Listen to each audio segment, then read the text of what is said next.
Well, hello, everyone. Welcome to a new edition of the USF Pro Insider. It is episode number 93. My name is Rob Howden, the first show of 2026 as we get things kicked off. The countdown, of course, on to spring training, which would not only be the first time the drivers and teams all get together for content days and just practice. USF Juniors is actually going to be racing that weekend as well. They'll kick the season off at the Homestead Miami Speedway with a triple header.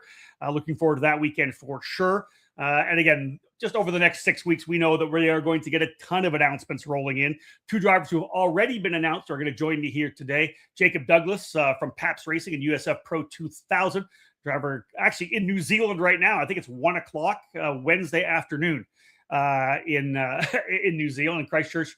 And of course, as well, joining us, Connor Aspley from exclusive Autosport in USF Juniors. He'll roll into his second season in the USF Juniors program this year as a title contender, most certainly, with the speed that he showed late in the season. I talked about the fact, first of all, let's say Happy New Year to everybody. I know we came through the holiday season. Hope you guys had a great Christmas, a great Happy New Year, and a New Year's Eve. But again, we are getting ready to start the season. 4 announcements coming in since our last show when I sat down with JT Hoskins and Anthony Martella. Starting out with one of our contenders in USF 2000, no doubt about it, for D-Force Racing. Sebastian Garzon has confirmed that he will be back with the blue and white in 2026. 8th in points last year, 4 top 5s, showed better speed, I think, even than 4 top 5s will show you. A strong finish to the season. Coming out as a rookie, he had won the Lucas Oil School of Racing Scholarship the year before.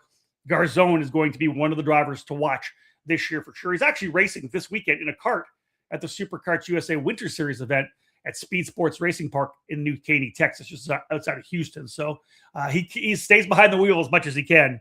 The other 3, all USF Juniors rookies. D-Force Racing has Pipe Chaparro, the driver who comes in from top carter from Colombia. He was part of the action at the Fall Combine at Indy in October. So he'll have his first season, full season running in USF Juniors with D-Force Racing. Max Cuthbert as well. A now growing list of drivers who have come over from England from the Ginetta Junior program. He will be coming in with the Jay Howard Driver Development. So looking forward to what he's able to do. He finished 3rd in the Ginetta Junior Championship in 2025. So again, all kind of following in the footsteps of the path laid down by Liam McNeely a couple of years ago. And last but not least, Zanella Racing announcing Max Mokaram today for USF Juniors part. Now the 3rd driver for Zanella Racing, Mokaram, with a couple of years of Formula Fara, and did the full Ligier JFC Championship last year as well. Had a good run into the top 10 in points. So looking forward to seeing all 4 of those drivers, 3 rookies in USF Juniors. But now let's get down to the meat of the show. A couple of drivers who are coming back for their, not just second season, but third seasons as well. Jacob Douglas, of course, has been around running through USF 2000 as well. Let's bring him in. Jacob Douglas, start with him. Connor Aspley as well. Guys, thank you so much. I appreciate you taking the time to come on the show. Thanks for having me, Rob. Yeah, it's an honor. We love the fact that we got some good lighting now for Jacob. Before we started the show, we were trying to make sure he was in the right spot for the internet to work. It's clean right now, Jacob. That's good. I like that. Of course, Connor's got the badass guitar collection behind him, looking super good. I like the background there. Jacob, let's start with you. It's been over 4 months since we capped off the season. You had a very strong run at the end of the season. You know that. You had a bunch of podiums. I want to say 6 podiums, or 6 top 5s in a row, 4 podiums in that stretch run to the end of the season. What have you been doing for the last 4 months? Just enjoying some time at home, I expect. Yeah, so I went home after the last round in Portland for a couple of months, which was nice, bit of downtime. Got to see my family and friends and whatnot, which was cool. And then I was back into it at the full combine, and then we had another test not long after that. And that was kind of start of November. And then since then, I've been back at home, staying in the gym, of course, been doing lots of go-karting, which is always fun. Back out at my local kart track, which I always enjoy. But yeah, I'm excited to get back in the car in the coming month and get back into it. Love to see you back in the go-kart. First time I ever met you was actually at the Superkarts USA Super Nationals many, many years ago. One thing, obviously, you're in the Southern Hemisphere, so it's summer down there. And indeed, lots of time to get back to the kart track. Let's just for me, what kind of kart are you in? Are you driving a shifter? Are you driving single speed? What are you in? Yeah, so I drive a KZ, which is cool. So keeps me pretty sharp and fit. Wow. It's pretty hard. So the track I drive at's pretty tiny. So there's not much of a break, but it's good. It keeps me fit. And it's a good challenge. I love it. I know Daniel Bray used to always say that the KZ is gives you a real hiding It's not a time Yeah. term I remember, but I remember him saying that in a documentary one time. Yeah. So good time with the family. How was Christmas, by the way? Let's give you a chance to do a little personal. How was Christmas? How was New Year's? Yeah, Christmas was great. So was New Year's. I spent half the day with my family, and then I flew up to my girlfriend's family and spent the afternoon with them, which was really cool. So I had a bit of both, bit of a busy day, but it was really cool. And then New Year's was nice and chill, just with some friends and whatnot. Took it easy and yeah, keeping up the training and whatnot. Are you starting to get antsy? Holidays are done. Let's get back to work. A little bit, yeah. I can't wait to get back in the car. But no, I just can't wait to drive. It's been so long. It's pretty much only a couple of days since Portland, which, yeah, like you said, was 4 months ago now. So probably be a little bit rusty, but yeah, I can't wait to get back into it. We'll dive back into testing in a couple of seconds. Connor Aspley, your first time ever on the USF Pro Insiders. So I know we've had Jacob on before. Let's just talk about who you are. We really haven't had a chance over the year that you were there in USF Juniors with pole position this past year to even kind of meet you here on the podcast. Let's just start by your origin story. How did you get into the sport? When did you get in? You're not one of these guys that started karting when he was 8 years old, has been karting forever. Tell me how you got started in this sport. Yeah, so I mean, like I was telling you before we hopped on here, it was I grew up around cars. My dad collecting cars, my whole family. I mean, ever since the time I can remember. I was watching my family drive some pretty cool cars. Yeah. And then during the lockdown, I just had the idea, let's build a race sim. And I just kind of spiraled out of control from there. So I mean, the journey it's been fast, but trying to get to the top. So it's almost a pipe dream. Well, yeah, but listen, think where I am already. But you can put the time in, right? That's the beauty of the sport. If you have the funding, if you have the time, you have the work ethic, you can make it happen. Let's talk about that rabbit hole. You put together a sim. I'm assuming you probably got into iRacing really quickly, dove into that. When was that? Was that during was that 2020 during the COVID lockdown? Right around then. So when did you first get into your first car, and how'd that happen? I went to, let's see, that would have been about a year later. I went to the Radford Racing School out in Arizona, and we drove some manual Hellcats out there. I mean, first my dad said, "You wanna go to a defensive driving class?" And I was like, "I want an offensive driving class." That sounds stupid. No, I'm good. He's like, "Well, you get to drive Hellcats," and I was like, "Oh, sign me up." So yeah, I did that, and I loved it. Fell in love with it, and then I think a year later, I hopped into an F4 car that they have there. They have an F4 school. Yep. And I turned some laps there, and I once again, just more and more in love with it. Well, listen, anybody will tell you that. I've driven Formula cars. Most of the guys in the paddock, right?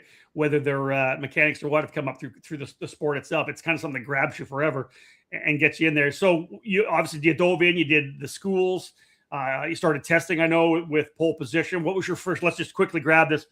What was your first year like coming in and actually going wheel to wheel? Was it a lot to take in? I'm assuming like drinking water out of a fire hose. Yeah. It was definitely a challenging experience because I did the Lucas Oil School of Racing with Sebastian, with Garzon. Did you do the whole year? I did. Okay. I missed a couple of the races, but yeah, that was my first official championship series that I ran. And then the next year running in juniors. I love it. That's amazing. All right, let's get back to really quickly testing. Jacob, I want to kind of go a little bit into yours as well. In other shows we've talked about when the guys have tested. Again, for you to go home like you did, or if it's a UK guy, maybe the same.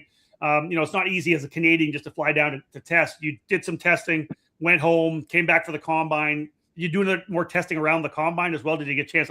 I know a couple of teams tested on the oval after the combine. No, we didn't get on the oval, unfortunately. So the combine was my first time back in the car since Portland. And then after the combine, we had 2 more days down in South Carolina, at Carolina Motorsports Park, which was good. So kind of build on what we worked on at the combine. And then that was my last time in the car. So got some days coming up to get back into it. But it was good and it was fun. I love the pro car. I love working with the Pabst guys, so it was a good time, and it was great. So when you get back, let's ask that, because obviously we're talking about testing. When's your next time when you get back here to the States? When do you get back at it? And is there is there a real focus program, or is it because you've been around for a couple of years? Is it more like a refresher for you to get back behind the wheel? It's not, you're not really learning a ton because you've been doing it for so long. Yeah, I mean, it's a bit of both. There's always more to learn. But then, yeah, just kind of sharpening up on what we've improved, especially at the end of the year last year. Yeah, so I think our first day is the academy test at Sebring in early February. So I'm sure there'll be most of the teams there. Yeah, so it's always good when there's a lot of people out there, lots of reference and whatnot, and see where we stack up. But yeah, we'll just run our own program and do our own thing. I love it. Connor, your learning curve, obviously a lot steeper than Jacob's. This year was fantastic. I caught a chance to watch you throughout the year and how the second half of your season was so much different than the first half as you were learning, right? You had that really, really good weekend at Road America. Probably didn't get the luck you wanted at Portland. Testing for you in the offseason. Think about where you were last year when you were testing compared to now where you were testing with a new team as well. So you're learning exclusive Autosport and the engineer you're working with and the mechanic. How's testing been so far for you? I mean, it's been great. It's great team to work with. I mean, it's like I said in my my quote for the team, it was the day one. They accept me as like family, and it was instant click. So we did get to test on the oval too, and that was a great experience. Weird, okay. I mean, snowball effect really. Whereas you're going from absolutely no karting experience to cars to driving a 2000 car on an oval. That's right. Ridiculous. Like it's go. Yeah, that's very, crazy. very steep learning curve. Hey, one thing is going to be new for you as well, because you didn't have this because you were a single car team as a rookie, which is very, very tough as a freshman. You're going to have teammates this year. I do. A couple of teammates. So more data. Like, how different is that when you're sitting in the engineering room talking about what to do with the car when there's all these streams of data, other drivers giving their feedback? What was that like? Something obviously very new to you again, I would expect. Oh, it's awesome because, back at the single car team, I had no reference, no one to build a car with. So, I might be better in one corner and then Brendan might be better in this corner. And then we can compare that and figure out what we're doing wrong. And it helps all around. Yeah, it's such a valuable thing. And obviously Jacob can attest to that. Let's look back at 2025 because I want to kind of look at what you guys did before we move forward and look at 2026. Jacob, you were gone for a year. You're able to come back. 5th overall in the championship. You got a big victory at Indianapolis, which is always good, right? When you get the Indianapolis Motor Speedway. The weekend didn't end well. I actually went back and watched the video. You were taken out in turn number 1 there. I'm sure you weren't happy about that at all. But I mentioned at the start, that streak at the end of the year. Everybody wants to finish off well. Max Garcia kind of had the momentum throughout the year. Everybody was kind of chasing at that point. He was maintaining. But you had this momentum run at the end, right? 6 top 5s and not over 3 different weekends too, which was great. Mid-Ohio, Toronto, and Portland. And 4 podium finishes. Didn't win any, but the momentum was there. Do you feel that I think that's Major League Pro level consistency. Did you feel that? Was there a level of really confidence in the last half of the season? Yeah, for sure. It kind of just builds on each other, and it just feels like it gets kind of easier and easier when those results are kind of rolling in. But yeah, we made good improvements in the second half of the season. The pace was there. Unfortunately, couldn't quite get another win, but it was great to win at Indy, and it was super cool.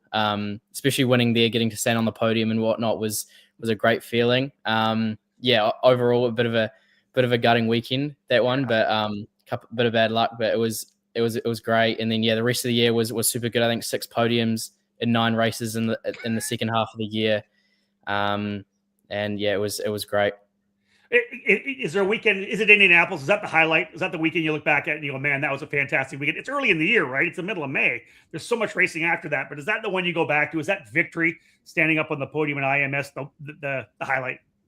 That race was probably the highlight. But then the weekend overall, it kind of felt like I was pretty down after the weekend. Like it felt like we could have had so much more. But I think Road America was another really cool one. A home race for Pabst. My girlfriend was there as well, which was cool. So she got to see me drive for the first time in person. Wow. Yeah, we had I think 2 podiums out of the 3 races. And the atmosphere at Road America is always super cool, and it's such a great track as well. One of my favorites. So I'd say Road America and Indy were probably the two of the coolest ones. So going back there twice next year is not the worst thing, right? Having the finale at Road America. Yeah, no, I'm pretty excited for that. 5 races there is great. Yeah, definitely, and then an in-season test as well, so we get plenty of laps there. It's probably, yeah, I think it's one of the coolest tracks we go to. I would think that Connor's probably going to say the same thing. That was kind of his highlight weekend as well. Connor, let's go back at 13th overall. Again, a rookie program where you were really a raw rookie. You come out of the Lucas Oil program. You've done a lot of testing in the offseason. But, man, your first year in USF Juniors, it was such a tough field. And you had to learn, as you said, a single-car team. No data to bounce off of. Am I doing it right? Am I doing it wrong? It's just a stopwatch. Is it fast? That's all I know, right? Again, great second half of the season, a fantastic Road America. Do you look back at Road America as kind of the highlight of the year for you? 100%. I think the qualifying was easily the highlight of overall because it was, I don't remember who it was, but I got punted off track like on the first opening laps when everyone was trying to find their grooves because it's a big draft track. Yeah, I remember and that. I got knocked out of the group and I was just driving solo and I was driving mad. But it was just like I put like 3 heaters in a row together, and it was good enough for 4th for the first fastest, and then 3rd for the second fastest. When you rolled in, you must have been just absolutely over the moon, considering the struggles you had early in the year, the battles. To be able to it's almost I can do this, right? You know what I mean? It's that. Did you have that feeling when you rolled in the pit lane? It was like because I knew I had no draft, and I was like, I went on the radio and I was like, where are we at? They're like, you're 4th. And I was like, did I hear that right? Did I hear 4th or 14th? What's going on here? I love it. Let's talk growth because we'll go to 2026 next. Jacob, you've been racing since you're a kid, obviously through the karting years, running in the Europe, the stuff you've done coming up, USF 2000, you've already done that, which Connor will aim to do next year for sure in 2027. Where do you find growth as a driver who's been doing this for a long time? And you said Connor's finding stuff in leaps and bounds, right? You're finding little bits here and there. What was it this year for you that you can go, hey, that's where I grew in 2025? Yeah, I think one of the biggest things was just working really closely with the team. We got some great driver coaches, Hunter McElray and Bob Perona. They're amazing at what they do. So they're a massive help, and they really just help find all the little things and fine tune everything. Obviously getting, to compare with the team. I had some great teammates this year. Obviously, so it was good to compare data with them and see where I was stronger, see where I can improve, and try work on that. But just overall trying to work and use the people around me, like my engineer as well. He's amazing, and he's a driver himself, so he understands everything really well.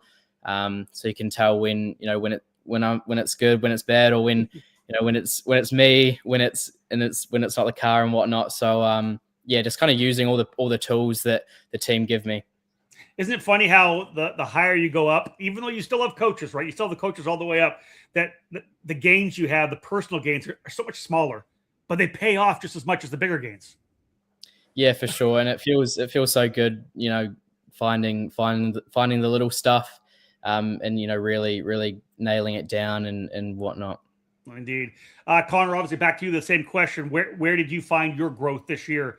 There's going to be lots of places you can find it, but what was it even for you? Maybe just the dynamics of the car, how to leverage certain parts of the car, braking, cornering, whatever it was. Is there something that you really found that you really maximized more in the second half of the season? Yeah, absolutely. I think it was definitely the braking side of things. I mean, just learning the chassis, completely different ball game for me, having no race experience prior. But yeah, the braking, it was like I was braking like a marker before everyone, that was in the top 5. Yeah. And I think this upcoming season, I mean, towards the end of this past season, it's been a big milestone that I was working towards. Yeah, I know, Jacob, I'm sure you could probably go back to the first time you drove a USF 2000 car and how, man, to figure out how the car brake, right? That's a big thing, especially coming out of karting, because it's so much different, right? Karting is a little stab kind of a thing. You brake pressure and releasing coming into the corner. Talk about how tough that was for you as well, Jacob, just to give Connor a good feeling here right now. Yeah, no, it's a lot different to karting. Obviously, I did a lot of that growing up, having front brakes and whatnot. And obviously in the car, you lock the rear axle into the corner and whatnot, which obviously you don't do that in the car. So it's just, a whole different technique and whatnot, and really a lot more technical than the kart, whereas the kart's just kind of all feel based. Yeah. You don't look at brake trace in a kart. But so it's definitely a lot different, and I feel like that was something I worked on a lot in my early USF 2000 time as well, and that was where the biggest gains were. I was working closely with Lou, who I think is with the USF Juniors guys as well, but he's great. And so we worked a lot on that. Still work on that a lot now with Hunter, Bob, and Tonus. Yeah, what a great lineup for you two. Bob Perona, Tony Casamets, and Hunter McRae. What a great group of guys there. Put the three of those guys in an LMP car, and they're going to go win Daytona probably. Right? Yeah, probably. Yeah, that's right. But Connor, you're not alone, man. Everybody's got to feel that the braking thing and the cornering is just such a huge thing. Jacob, let's look at 2026 now. We did the review. Let's do the preview. Interesting. Over the last couple of years, USF 2000, Pro 2000, it's kind of been the same thing every year. It's all been the same racetracks, right? Very new this year for USF Pro 2000. You don't go back to St. Petersburg. You had an up and down St. Petersburg last year. You start at Arlington and then two new street courses, right? Toronto's not even the same. So Arlington to start, the new track in Markham outside Toronto. Let's start with Arlington. What are your thoughts? You've seen the layout of the racetrack. What are your thoughts? It's going to be fast. Yeah, I think it's going to be pretty cool. I think it's going to be quite different to a lot of the other street tracks we've driven. Like if you look at or only two of them, Toronto and St. Pete, it's a lot of 90-degree corners. Both of them, a lot of second gear, 90-degree lefts and rights. So I think it'll be quite different to what I've done before. So I'm excited for a new challenge and whatnot. And it looks like a really cool track, cool venue. I mean, I'm gutted that we're not going back to St. Pete because it's such a cool place. But then on the other hand, I've been there 3 times. I've never had a clean weekend. So maybe it's good to start somewhere else. I don't think I've been there without a crash. So maybe it's good for a different start. But no, I'm excited. I'm looking forward to it. It looks like a great venue. Quick question for you. It's a level playing field for everybody, right? It's not on a sim anywhere. Do you think with the experience you have compared to the other drivers going to be in pro, you may have a little bit of advantage? Some of you guys that maybe are your second or third year in the series, you feel like that's something you could leverage? Yeah, for sure. Yeah. I mean, the experience will definitely play up, help out, I think. But just trying to go into it with a fresh mindset, I think, growth mindset, and just learn as much as I can in the one and only practice session we get, and just go from there. But like when I think back to Toronto, in the first year I went there, that was the first time we'd been back since 2019. So I think the whole field hadn't been there in 2022. So it was, I remember in my first year, that was quite nice. I think that was the only track that that in Portland actually, that no one had been to. And they were two of my strongest ones going into it kind of on a level playing field. So I think everyone will kind of, if you're a rookie, then the experienced guys haven't been there. But then if you're experienced and you kind of, know the car a bit better and whatnot. So there's two sides to it. I talked with JT Hoskins when we had he and Martello on last week, and I said that I have to feel that the track walk at Arlington and the track walk at Markham are going to be the two most important track walks of the year, because everybody's going to be new. When you go to St. Petersburg and you're walking around, all the IndyCar guys are rolling. They've all got notebooks out, right? They've got little drawings of parts of the asphalt. Hey, this is different from last year. They're taking pictures. Everybody's going to be brand new. It's just going to be, I think it's going to be, I can't wait to do the track walk. It's going to be wild, I think. Yeah, me too. Yeah. Let's talk as well about the one other track. There's Markham, obviously the other street circuit. Milwaukee Mile. Again, you like Road America. It's in the kind of backyard of your team, Pabst Racing. Staying in Wisconsin for the Milwaukee Mile. This is going to be a proper oval race. We have IRP. I love IRP. It's a lot of fun. Not a lot of that transitions into what you do when you run into Indy Next or IndyCar. This is a proper oval race. We used to do Iowa. We used to do Gateway, right? Worldwide Technology Race. But we're back for you guys in pro on a proper oval racetrack. How excited are you for that? Yeah, I'm excited. Yeah. In the past, I've only done 2 ovals. I missed the one in 2023, but I haven't had the best run on them so far. So I'm looking forward to them this year. Try and work on that, really use all the testing we get. So I think we got 2 official days on the IRP, and then 1 or 2 days at Milwaukee. So really using those to get in the groove of it, which is obviously a big thing on the oval, just kind of, building up to it, not rushing out too quick and crashing the car. But yeah, I'm excited to go out, try to get some good results on the oval. It's always good fun, real different. Obviously, we don't have that in New Zealand. We got Speedway, which is on the dirt, but I've never done that. So the ovals is still a pretty new thing for me, but I really enjoy it, and it's a cool, different side of racing that I've never done before. Awesome. If you guys are joining us on the podcast here, obviously we're on YouTube, but if you're on the podcast, talking with Jacob Douglas from Pabst Racing and USF Pro 2000, Connor Aspley with exclusive Autosport in USF Juniors. Connor, a lot of new tracks for you as well. You've done a bunch of racetracks. You did the Lucas Oil School. You got a year juniors. But now, first off, you're starting at Homestead.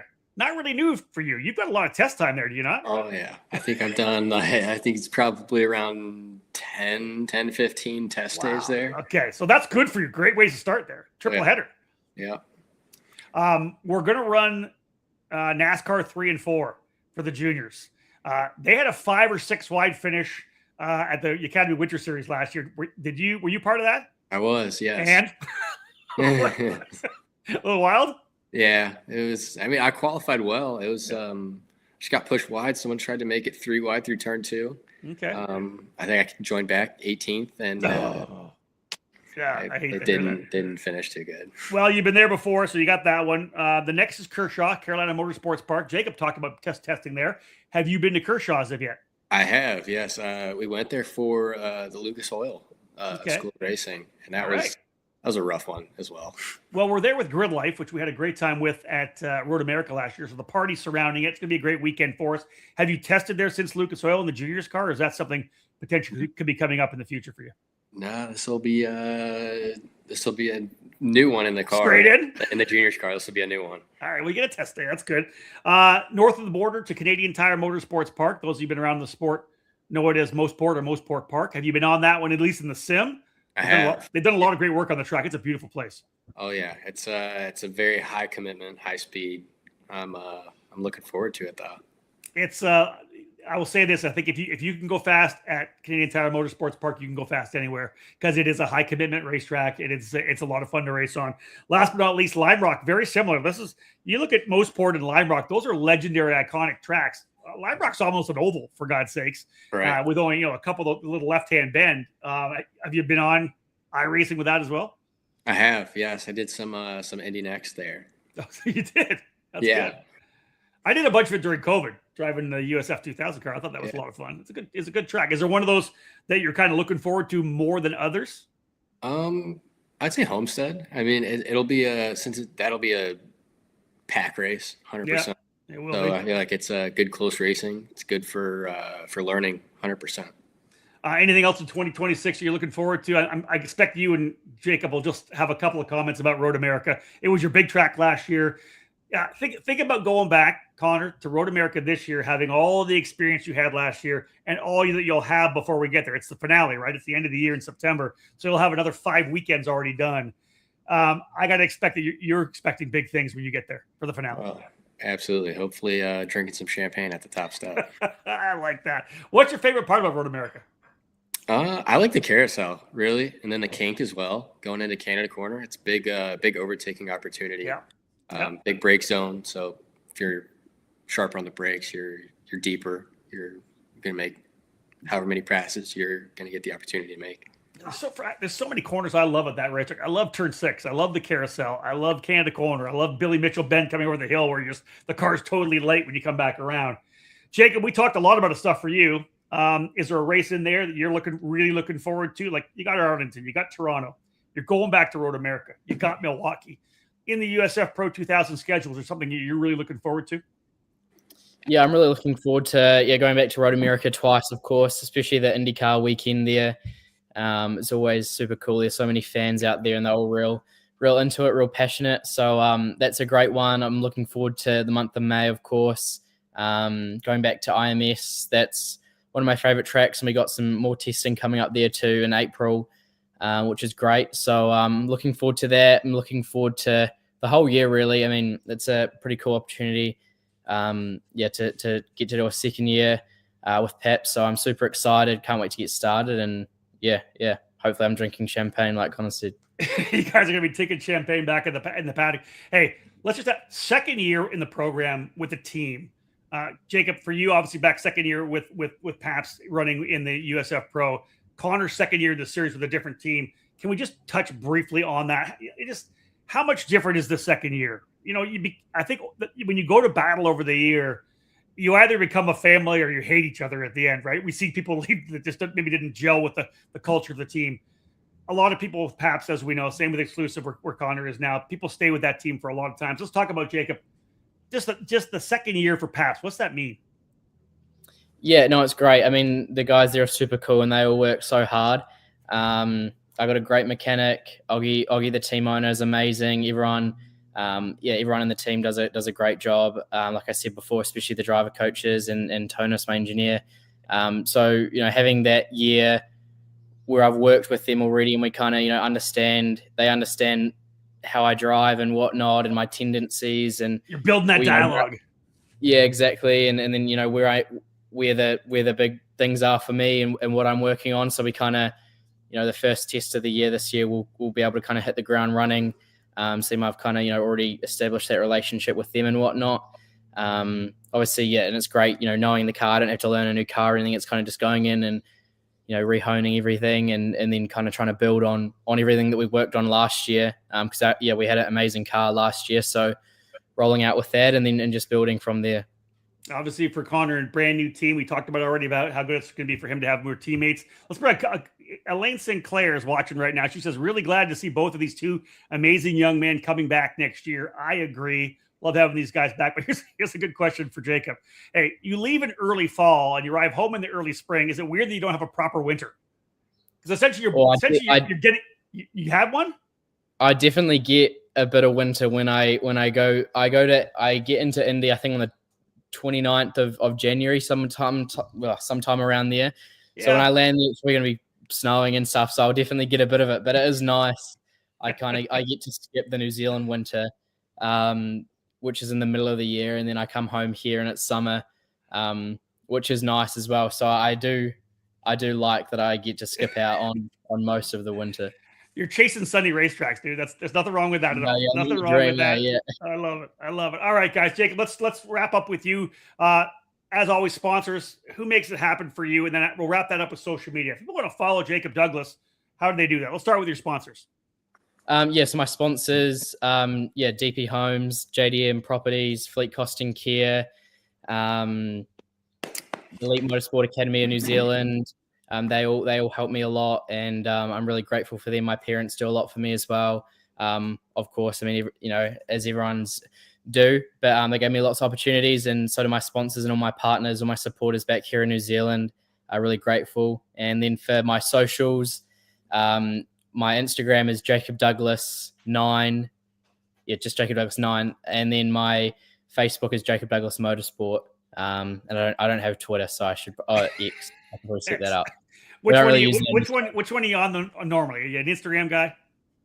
Instagram and Facebook is my two bigger ones. Yeah. Good stuff. Connor, what about you? What are the sponsors you have other than Dad, the family? And what's your social media? We just have St. Louis Race Gear. They'll give me like discounts on whether I need gloves or shoes or whatnot, and then just mom and dad. Mom and dad. That's good. Well, listen, that's part of the thing you learn, right? You learn how to get sponsorship, work on that side of it. So I'm sure that's something you'll have on the docket for 2026. How do they follow you on social media? My Instagram is at Connor Aspley Racing, and then same for YouTube, and then my Facebook is just Connor Aspley, and I believe my X is Connor Aspley. Are you using X, or do you just have X? No, I just have it for. I love X. It's the news. It's my news source. I'm surprised you guys aren't on it more. I know I love. That's where I get all my news. That's the first thing I look at in the morning. But I get it. Instagram's good.